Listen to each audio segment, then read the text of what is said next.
nikad čula. Potiče iz njemačkog ili engleskog? Aha.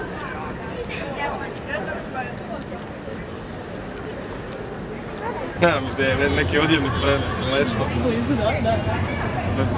Za tenisice, ali sa cipom, vrsta obuće. Bravo. Nikad. Čula sam za lauferice. Nemam pojma. Lauferice su?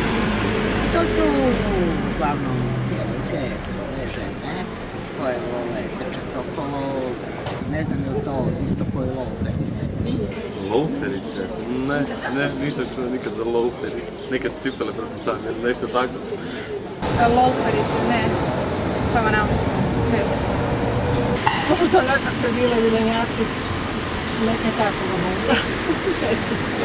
Laufati znači skitati, to znam, laufati, idem okolo laufati, skitat ću se i tako provesti slobodno vrijeme. A ovo za drugo ne znam šta ste me pitali.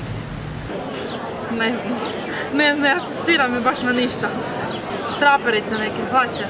Hvala, samo nemam pojma. Ženske mokasinke.